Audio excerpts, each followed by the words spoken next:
May മാസത്തെ കാർത്തികപ്പള്ളി താലൂക്ക് വികസന സമിതി യോഗം ഹരിപ്പാട് നടന്നു. കായംകുളം മലയൻ കനാലിന്റെ സമീപ പ്രദേശങ്ങളിൽ താമസിക്കുന്നവർ മഴ സമയത്തെ വെള്ളപ്പൊക്കത്തിൽ ദുരിതമനുഭവിക്കുന്നതിനാൽ നടപടി സ്വീകരിക്കണമെന്ന് മൈനർ ഇറിഗേഷൻ വകുപ്പിന് നിർദ്ദേശം നൽകുവാൻ യോഗം തീരുമാനിച്ചു. മെയ് മാസത്തിലെ കാർത്തികപ്പള്ളി താലൂക്ക് വികസന സമിതി യോഗം ഹരിപ്പാട് റവന്യൂ ടവർ കോൺഫറൻസ് ഹാളിൽ ചേർന്നു. ചെറുതന ഗ്രാമപഞ്ചായത്ത് പ്രസിഡന്റ് എ ബി മാത്യുവിന്റെ അധ്യക്ഷതയിൽ ചേർന്ന യോഗത്തിൽ കൺവീനർ കൂടിയായ tahsildar Sajeev Kumar PA, deputy tahsildar headquarters പ്രതീക്ഷ ടി.എസ്, തൃക്കുന്നപ്പുഴ ഗ്രാമപഞ്ചായത്ത് പ്രസിഡന്റ് വിനോദ് കുമാർ, ചേപ്പാട് ഗ്രാമപഞ്ചായത്ത് പ്രസിഡന്റ് വേണുഗോപാൽ, ബിയ്യപുരം ഗ്രാമപഞ്ചായത്ത് പ്രസിഡന്റ് ഷീജ സുരേന്ദ്രൻ, ജില്ലാ പഞ്ചായത്ത് അംഗം A Shobha, M R. Harikumar, Baby John, advocate V Shukkur, Liyaqat Parambi, K V Raghu, K M Iqbal Khan, മറ്റ് താലൂക്ക് വികസന സമിതി അംഗങ്ങൾ, വിവിധ വകുപ്പ് ഉദ്യോഗസ്ഥർ തുടങ്ങിയവർ പങ്കെടുത്തു.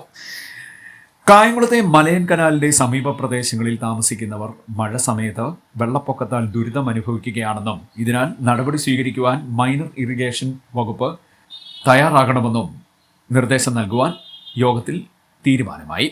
ഇതോടൊപ്പം കായംകുളം ഗവൺമെന്റ് ആയുർവേദ ആശുപത്രി കെട്ടിടത്തിന് പുറകുവശത്തുള്ള തോട്ടിലെ മാലിന്യങ്ങൾ നീക്കം ചെയ്യുന്നതിനും മാലിന്യ നിക്ഷേപം തടയുന്നതിനുമുള്ള നടപടി സ്വീകരിക്കുവാൻ മൈനർ ഇറിഗേഷനും കായംകുളം നഗരസഭയ്ക്കും നിർദ്ദേശം നൽകുവാനും വികസന സമിതി യോഗം തീരുമാനിച്ചു.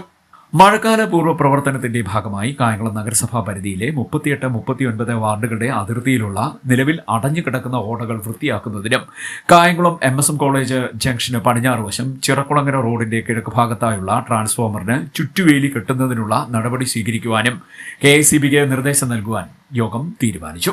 ചേപ്പാട് ഗ്രാമപഞ്ചായത്തിലെ 14-ാം വാർഡിൽ കാഞ്ഞൂർ ക്ഷേത്രത്തിനും NDPC ജംഗ്ഷനുമിടയിൽ നിർമ്മിച്ചുകൊണ്ടിരിക്കുന്ന കലുങ്ക് പൂർത്തിയാകാത്തതിനാലും പഴയ ജലനിർഗമന മാർഗം അടഞ്ഞുകിടക്കുന്നതിനാലും ഈ ഭാഗത്ത് വെള്ളപ്പൊക്ക ഭീഷണി നേരിടുന്നുണ്ടെന്നും ഈ അവസ്ഥയ്ക്ക് അടിയന്തരമായി പരിഹാരം കാണണമെന്നും യോഗം നിർദ്ദേശിച്ചു.